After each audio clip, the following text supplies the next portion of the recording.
Hey everyone, Morello here. I wanted to share with you a design review we did over on the Twitch channel for one of our community members, Masala Chai. He ended up doing a Civilization 6 alternative leader for his channel points reward, and I thought it was really interesting. We can go over kind of some of the design process, pros and cons, and how to approach design and kind of find out that it's not kind of as scary as I think everybody makes it out to be if you just take the time to organize and structure your thoughts, which we can see in this review. I wanted to share it here with you on YouTube, and a reminder, I do stream every Tuesday, Thursday, and Saturday, shameful plug, over on my Twitch channel, which I'll have in the link to the description below. So check it out, and I hope you enjoy it. You're not presenting this to an actual company for this. I want to talk about structurally I'm just trying, what is and isn't working here. Without even reading any of the text, you start with an opportunity and problem statement. You go into values of what you'd like which I would call goals. Here, I think also rewording that as goals is a little nitpick would be nice. And then you go into the execution of what you'd like to do. And then you talk about some of the mechanics that you would use to do this. This is phenomenal, honestly, and I want everybody to take a look at this. Often designs I see are a thematic idea, or wouldn't it be cool if, or we should have a mechanic X. You should always start with the problem space and the goals you want to start with. This leverages down and anchors your design to achievable outcomes that you can measure and follow, that you can weigh all of your mechanics, thematics, and everything else against, giving you a rubric to understand if you're successful or not. If something feels off, but you really want it to work later, you can also go, maybe my problem is actually my goals aren't what I want them to be. And then you can modify those goals potentially depending on what you learn there. This is great. Okay. So I wanted to comment on that. That's a 10 to 10 right there, Masala. Love it. All right, thank you. All right. I'm going to read this out loud if you don't mind. All right. Korea under Seondiak? How do I say that? Sandok. Okay, you're going to say that from now on. As it stands as an exceptionally straightforward civilization for new players, while adding placement constraints on their unique district adds a degree of complexity by shaping how Korea can plan cities to stack science gains. Stacking science, and by the way, you need to be familiar with Civilization 6 to get this, but it's fine. And pretty much only science bonus makes Korea very plain. I recognize that prior to Rise and Fall there wasn't any simple science civ, and Korea fills that niche, but unlike some straightforward civs like Rome, there isn't much in the way of tricks to keep Korea interesting for more experienced players. Unlike Rome, Korea doesn't have much in the ways to incentivize alternate victory paths or flexibility in planning cities to go tall with baths or to stop the end turn to win play pattern strongly associated with Korea. By giving players greater choice, developers could potentially capitalize on the previously unexplored strengths of modern, albeit divided Korea, by playing to Korea's current diverse economic, cultural, and military capabilities, and consequently give Korea a more interesting game pattern. Okay. Great. Let's dig into this part. Do you have anything you want to add before I do this? No. Okay. All right. I think this music is appropriately epic for what's going on here. I'm working on stuff here. God damn it. See, this is the problem. I accidentally tabbed the wrong thing, and now everybody sees it. So, I'm going to write in here as we chat. I think this is a good opportunity and problem set. I think you're, may I edit, or do you want comments or notes? You can edit, actually. Okay. Because I'll be able to see like what you add as well. Here's what I'm going to actually do. I'm going to suggest. Important. Order of writing. Yeah. Your actual opportunity is here. Describing the problems in Korea informs this opportunity. Your thesis is, I'd like to develop a civilization leader who does these things. I want it to thematically, and so here's what I would say. All right. Bullet points are your friend. So what you've written here I think is all accurate and correct, but I think it's a very overly complicated way to state the problem that leaves a lot of room for interpretation or can get lost in. So I'm going to try to extract what I think your goals are here into a set of bullet points, and you tell me if these are the goals you have. If they're not, then then I'm not doing something right here for you, or I don't understand something. I think open up alternate victory paths. 100%, yeah. Not science for Korea. Yes. Give more flexibility in play styles for when optimal win condition is not available. Yep.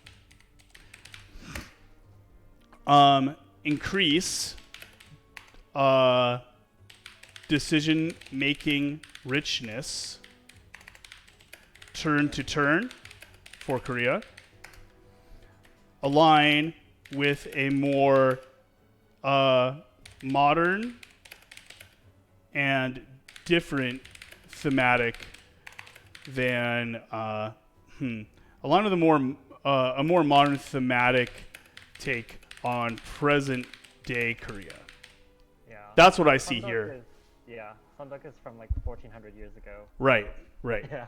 And so you want to add some like thematic texture there. And you can always support these with this is thematic texture, more complete insight into Civ. So by even providing 2, even if I choose to play Sunduk, I get more understanding of overall the different versions of Korea that could exist.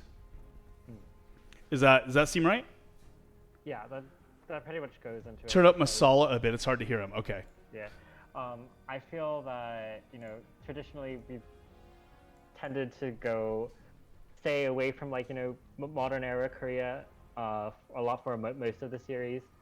Whereas, we've explored that space quite frequently with the other leaders, other civs that have been repeated. I think maybe the other exception would also be Japan. Japan hasn't really had a leader that's been present in a more recent leader like Meiji. I think that would be pretty good, but I think that Japan's pretty interesting. They can go a lot of paths, victory paths. So. Gameplay wise, it seems like Japan's mechanics with electronics factories and Bushido and urban restoration. and Meiji Restoration, kind of like their mechanics feel like they are trying to encapsulate a bunch of different eras of Japan, as opposed to Korea feels like it's, and I'd say a lot of them, especially like civilizations that don't exist now or are in some other form, feel like they're very one note in their timelines. Cool. All right. Does this bullet point set make sense to you? Yeah, it does. Okay, great. So that would be one piece of feedback I'd have, is to simplify via breaking it down to this. And then I think doing a little bit of explanation like this afterwards to support this point of why I think these things are important is a good way to kind of capture me with what you're thinking and then support your evidence. Okay. All right. Values. Goals. Because I think values is, you can't add a small degree of complexity as a value. So I'm going to talk a little bit about this. This seems semantic, but I think it's not. All right. A value is Korea as a civilization is for expert players that would be, it's even hard to do. Like values, I think, are really actually tough to get right. So I would just stick it to goals. It's like, what do you want to achieve? Basically is what you're looking at. Okay. Small degree of complexity. Korea is an extremely basic civilization. Their game plan is simply execute a science game, and their victory path is almost 100% determined from round one. Incentivizing players to consider other victory paths in the presence of other civilizations could provide Korea with a valuable experience. I think this boils up to this. Great.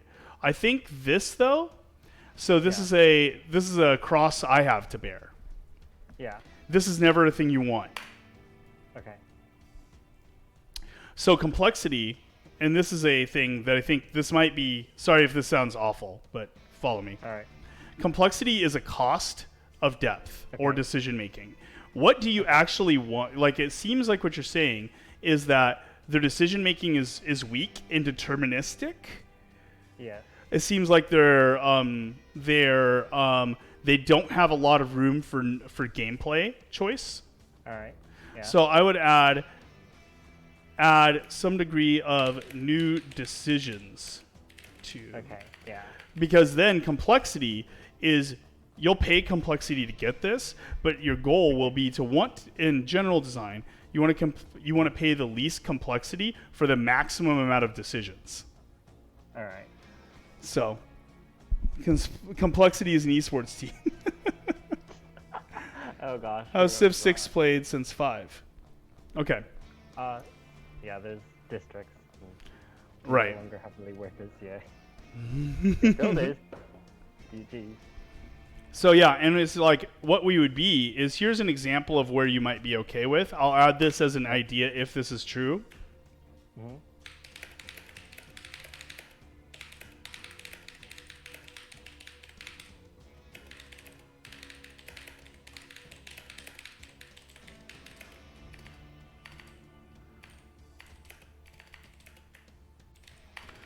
And then we can talk about this a little bit later. Is like you might be okay with more complexity, but we never want to achieve complexity. All right. True to Korea, Korea has long been associated with scientific endeavors within the Civilization franchise. A departure from traditionally scientific endeavors would not truly... What? Oh, you want to keep it somewhat science-focused because you feel like it is an identifying part of Korea? Yes, but I don't want it to be like, hey, scientific gameplay is completely bad, or something like that. Right. Right. That makes sense. Let me see. Yeah, I think that's fine. I'd say maybe make sure that that's clear. Add flexibility. Right. Korea, as it stands, is only truly good at scientific victories. Any military might they can leverage is largely generated through scientific gains, and their unique unit, Hwacha, is largely limited to defensive gameplay. Hopefully, with an alternative leader, Korea will be able to explore alternative victory paths in a similar manner. That being said, okay, I feel this is, you could say this very simply. This is very long. Okay. Here's what I would do. Okay. All right. Be consistent. Concision is definitely a weak part of mine. Which is okay. It is for a lot of people. That's okay. Yeah. Like this isn't me like beating you up about it. It's like here's how I'd make this much more clear to achieve the goals of communicating the design you'd like to communicate. All right.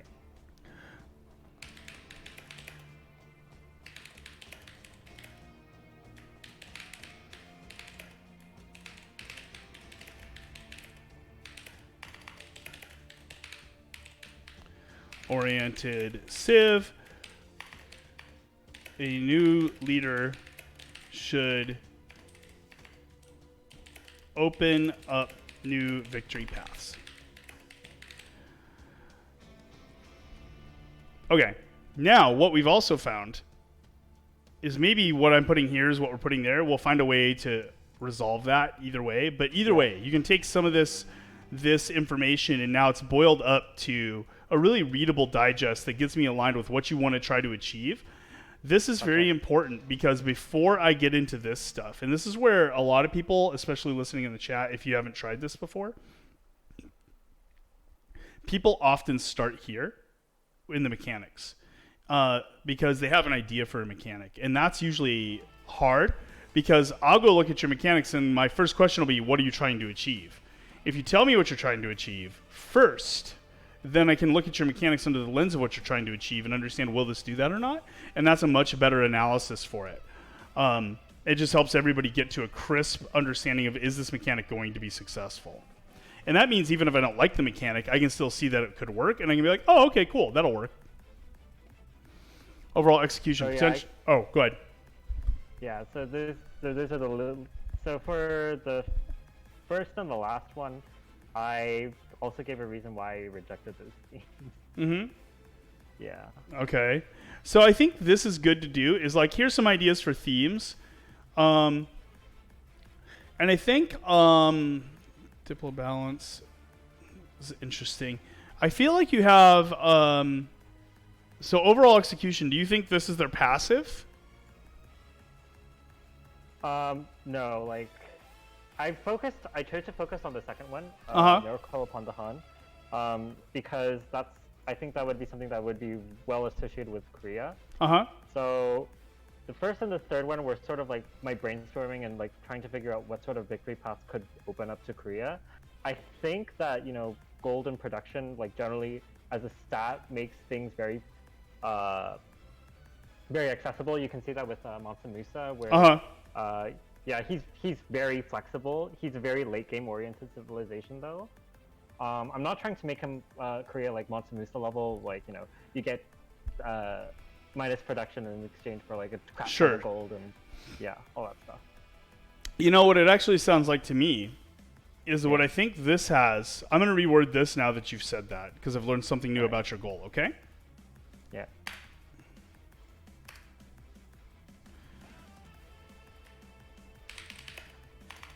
Let me see. What am I suggesting? Oh, it's because here.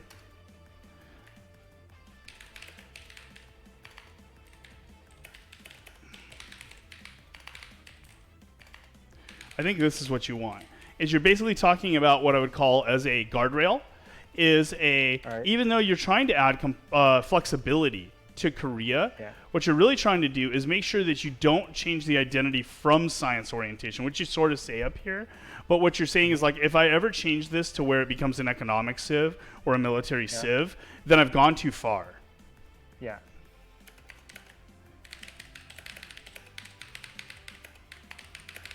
And then you can write that down, and that will also help people go instead of like, hey, I had an idea. What if like your military? You're like, no. I'm really trying to keep this as a civ, a science civ. All right.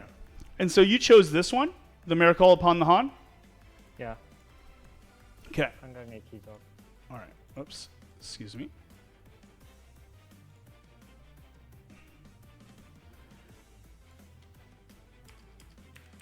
Oh. Sorry, like I said, I'm nitpicking. You paid 2,000 channel points. I'm not going to not give you work level editing on this. Start here. Yeah. And then highlight it, probably.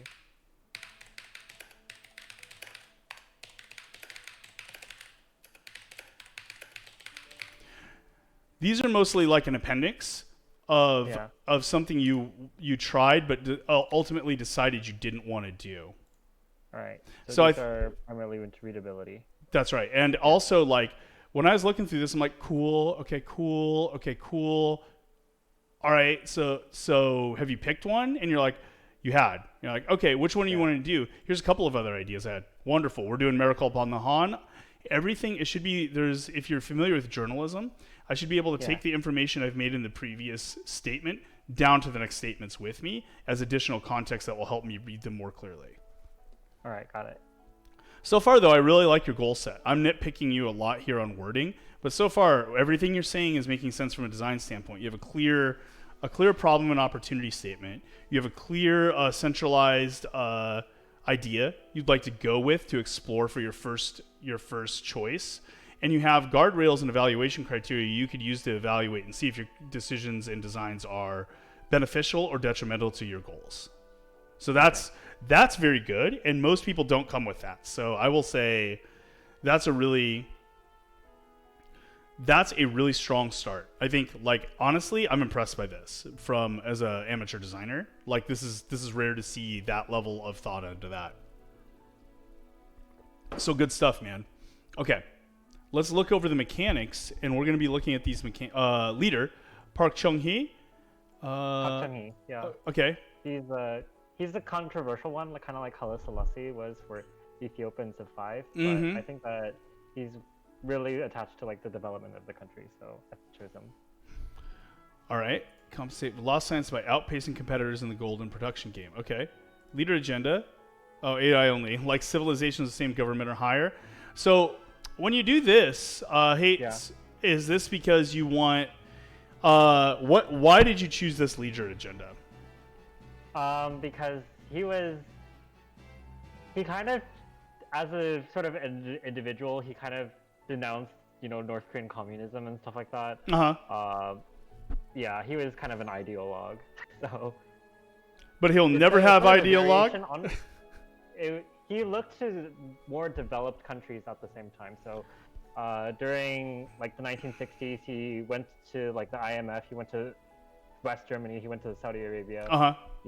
He tried to get a lot of loans, and that was how they helped bolster the economy from an economy say the size of a sub-Saharan Africa country to what it is today. Okay, so this goal is, and this is fine to have in discussion. You don't have to write all this down. Is you have this because you feel it matches the personality and behaviors of the actual real-world leader. You feel it feels thematically cohesive with this leader. Mm-hmm. Okay, great. It's fine. That's a fine reason as long as you're not ruining your own gameplay goals. Unique district. So this is the same unique district, right? Yeah. Okay, good. I was like, wait, isn't that what it is? Or have I not played Korea in a while? All right, civ ability. Farms, this is the same too, right? Yeah. Okay, good. So you're basically saying I want to keep the same core mechanics on the district and civ ability with a new leader. All right, leader ability. Cities with an industrial zone adjacent to Sewon receive %X bonus. Cities with commercial hub receive bonus gold. These bonuses are doubled if the city center is adjacent to a river. If I place a commercial hub next to it, I will lose some of my science, but as well as the option for bonus food and science from Three Kingdoms, but I'll be able to convert the city into an economic industrial powerhouse. If I'm able to settle next to a river, I'll be able to take more advantage. Yeah, that's somewhat true. Yeah, I like how righteousness of the faith works for that too, between marrying faith and religion. So when you think about this, we'll go through both of the designs. Okay, industrial zones and commercial hubs gain major adjacency bonus when adjacent. More similar to Wilhelmina's Grote Rivieren or Germany's Hansa, adds additional consideration to districts and city placement. Players will be able to decide to transition his early game scientific powerhouses to focus on production and gold. Since more of Korea's overall power is concentrated here, the Fifth Republic's bonus is less accessible until the medieval era. Korea can place governors such as Rainer Magnus in cities that adhere to the modified city design or focus on traditionally planned Korean cities in place of Pingala. I feel like I understand which one of these you like better. Which of these ideas? I say great, good choices. Which one should we try? I think that Korea is generally a tall civ, Uh-huh. so I think that design one makes more sense. Okay. And why do you like it out just because it's a tall civ? What do you think the strengths and weaknesses of the first one are? For one, it doesn't really support wide, and wide is generally considered like a very predominant playstyle in Civ. Mm-hmm. On the other hand, you also have to. It also relies a lot on like late game scaling. So while you don't have a lot of production early game, you don't get to see much of that benefit. So I guess it kind of works in the same way, like more production, more food later in the game, and then you can also get stuff like democracy bonuses and to supplement that production. So later in the game, Fourth Republic will be really strong, and that's when Park Chung-hee is into power. Mm-hmm. So I think that thematically, the design would make sense. Okay, that makes sense. What do you think when you say your X%? By the way, plus 1 point for using variables here, not getting bogged down in the numbers. I think you've avoided a lot of common pitfalls here. Do you think this is high, medium, or low? I think that 10% is fine to start with because I'm just like considering how. But I mean, like also at the same time, production and gold are very powerful stats. Mm-hmm. More so I'm a little bit hesitant on 10%. I'm thinking that could also be too high, especially if you consider that these bonuses are doubled if the city center is adjacent to a server. Okay. That makes sense to me. Okay, cool. I think then let's assume we're going with design 1 for the rest of this. Okay. And I like also you sent this out to a friend or colleague of yours to get feedback. Another plus 1. Very good. Stronger industrials, strengths versus Hyundai. Yeah, I think this will be. I'm imagining obvious things here. Let me see if it checks out. Stronger industrial zones, commercial hubs. Yeah, basically, my non-science zones are going to be better. Greater scaling. Yep. Natural philosophy will still be preferred. Yes. Late game replacements, 5-year plan. Yep, I think that's right. Greater late game scaling and better combat capabilities. Increased production and gold generation allow Korea to produce or purchase units to use defensively while he prepares for scientific victory, or leveraging early game scientific bonuses to build spaceport. Or additional units. Yeah. Right. That's good. While gold and production output will be considerably outpaced by late game England, Mali, Germany, science bonuses will allow Park to keep pace in other areas. Yep. Not going to turn him into a industrial civ. Generalized victory skew. Increased production allows you to pursue any victory type. That's right. As he scales later in the game, Park Chun-hee will also pursuing his victory. More vulnerable to an enemy culture. Oh yeah, you do. That's right. You did remove the percentage culture from the old doctrine. Lower overall loss of science out. Sorry, lower overall science output. Yep. How much lower do you think this is going to end up being? Like not in numbers, but just like a lot, a little bit. Do you think this is a substantial weakness or a little weakness? I think that in the case of like Sunduk, like, you generally stack a lot of governmental bonuses on like your biggest city. So especially in, like Tengala, or Magnus, either one works pretty well. What else? I think that this is actually going to be a somewhat of a moderate effect because a lot of Korea is like about like stacking science bonuses like one against another. Yeah. Do you think anybody would be able to keep up with Korea in science with this change? I think so. I think Australia would be able to keep up quite easily. I think Indonesia, if they're going after science, might. What else? Japan, Germany might be able to, especially because Germany's has a lot of bonuses towards like science because of production, because of how they synergize with production and gold. What else? What is another strong science civ? Ah, gosh. The Netherlands. Right. Yeah, the Netherlands is pretty good. Yeah. And you think they could out? So I think in the current game, it would be hard for anybody to outclip current Korea if you just got in a foot race with them, right? Do you think this would have enough of a change to say, I think I could outclip Korea in a foot chase if they took this thing? They're getting additional flexibility. The potency's lower. Is it lower enough for me to beat Korea on a science track? I think that if like Park Chung-hee doesn't place his commercial hubs or industrial zones like next to a Sewon, they might struggle. But I think that if he does, he'll lose the two adjacency bonus from, or like one or two adjacent, depending on how many districts he has next to the Sewon. But he'll lose that adjacency bonus, and I think that'll make it a lot easier for them to outclip. Great. I think what we do here is by talking about that, because we're not in the details sector of like tuning yet, which is great. You don't want to be. Is we write notes of like, this is a method I think is really important when working on things that are balance sensitive, such as a game like a Civilization or a multiplayer game. Is talk about the control panel. What is available in front of me to be able to tune without losing the identity of what this is. And so here we want to talk about make sure effect doesn't still make them number one science producer. Because if they're still the number one science producer but less the number one science producer, this weakness is probably not super meaningful. Right? Yeah. Because then it's just like, oh, I'm Korea with flexibility and I'm still basically Korea. I'm still basically the best at this. And I'm also good at a bunch of other stuff. Yeah. That's just something to note. Okay. Leader ability scales later. Okay. It's unlocked with governor tiles. Industrial zones are unlocked in medieval era with apprenticeship and commercial hubs. It's also significant time investment. Yeah. Additional maximum benefit from Fifth Republic is gated by population constraints. Offset if you get appropriate grade engineers. But I think that's kind of cool because that kind of flexes in. That adds the flexibility or the kind of like real-time reaction. So that's kind of an interesting way to play with that, to where that weakness isn't always present, right? As a result, appropriate investments into food and housing are more essential. Yep. Slower culture progression, loss of culture. How much? Yeah, I think this also, like we said earlier, probably needs to be reasonably substantial for this to be real. Yeah. It probably is. Yeah.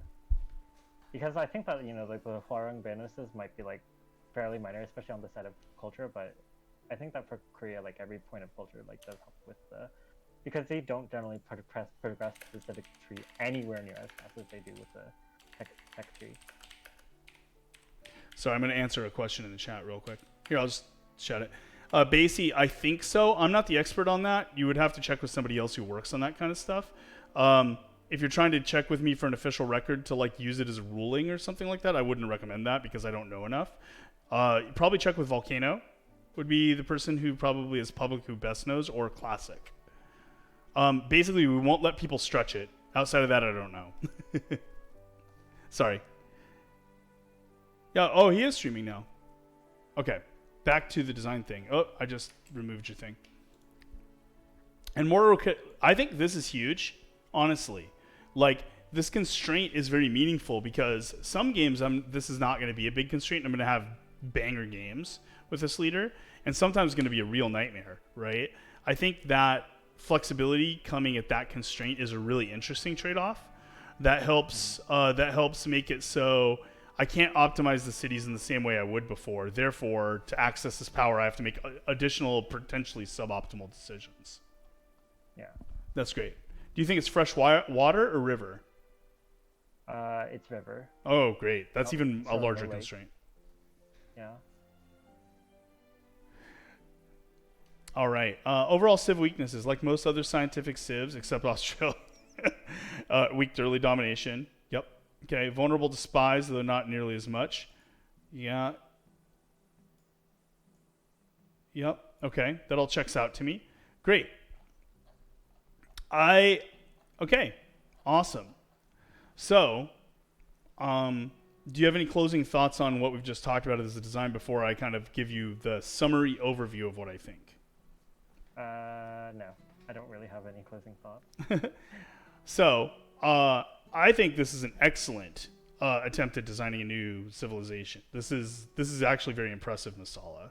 I think you're very goal-oriented. I think you're very structured in the way you're thinking about it, and I think you're thinking about what the impact to the player playing the character. Sorry, I'm too used to work. What the player playing the civilization and what other civilization choice competition looks like. Why this leader is better or worse than the current leader. I think your problem definition with Seondeok currently is spot on. And I think it addresses a need that I think is very easy to imagine as a real problem that players that are not just yourself have and matters for the game. Yeah. I think I thought you actually have a lot of nuanced choices here with your choices of mechanics to basically to meet this goal. This is the most difficult goal, I feel. Keeping Korea science-oriented while still adding flexibility, that takes a lot of nuance and feathering the trigger, and I think it's really good. This is a hard goal to reach, but I think you did a good job. All right, thanks. Yeah. I actually thought Design 2 was a little bit more interesting. I think they're both good. I think Design 2 is a little riskier, like you're saying, but I think opening up wide playstyle for Korea, who plays tall, is another delta and how I'd want to play them. Yeah, that is true. Yeah. And I think makes them more different. So I think when considering which design to go for, considering the amount, how different do you want each leader to feel? And that's kind of a choice you can make. It's like, I want them to feel kind of like two arms of Korea. They feel similar, but, different enough. Or if you want to go like, look, I really want to add a really fresh play style to Korea, the more difference and the more delta is going to be more attractive. Yeah, that is true. Yeah. So that's just something to look at there. I think your strengths and weaknesses are well laid out. I think it's important to understand that some of these impacts will need, I think weighing how much you think of an impact it is, like, t-shirt size, it may be small, medium, large, XL, and how much you think that has an impact. And then looking at it holistically like that might help you understand if you're missing anything or need to tweak or tune anything. Yeah, that's fair. Overall, I would say if I was the lead designer of Civilization 6 and you came to me with this and I said, we're going to do some new content, you're like, yo, I got another leader for you, I would be very pleased to see this. I think this is very good. I would approve this into prototyping. Thanks.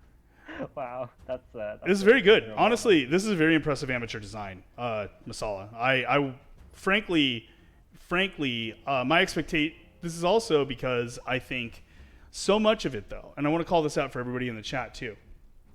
So much of this, the individual choices, so imagine, let's just do a quick exercise. Imagine you didn't tell me any of this before we got here.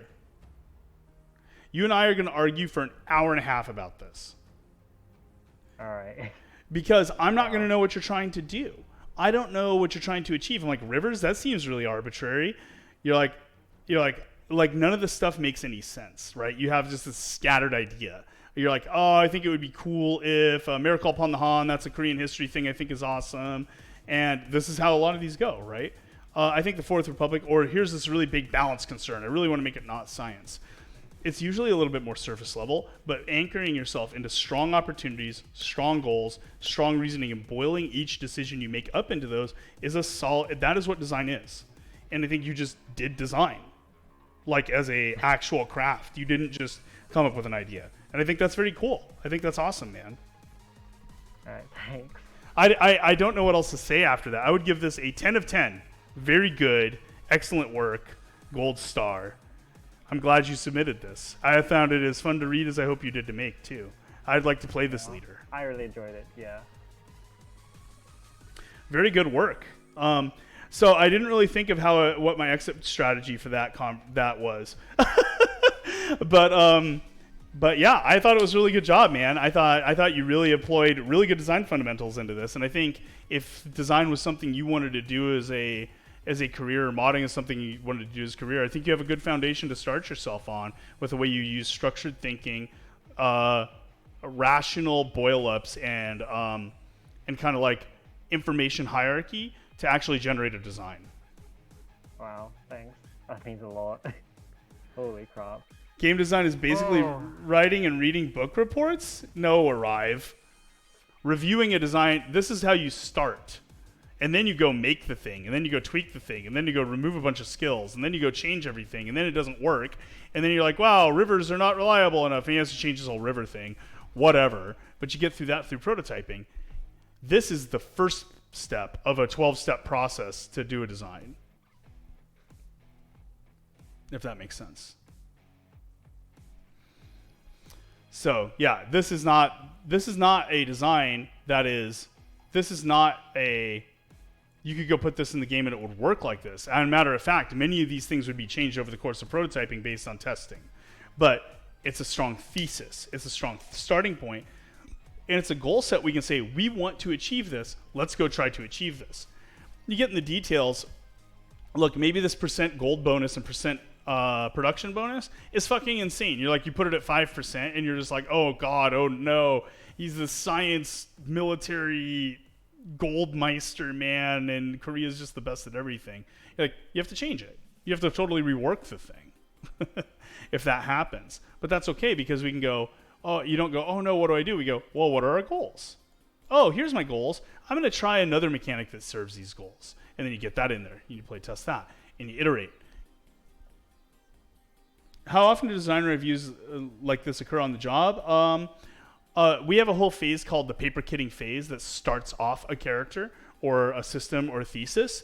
And for every one of them we do a design review like this, at least one. I try to keep it pretty lightweight. I don't want to sit around on paper when people could be prototyping stuff and proving it out, but I want to know what we're trying to prove. Yeah, good work, Masala. Big yogs in the chat, everybody, from Masala Chai, and a great design presentation. Thank you.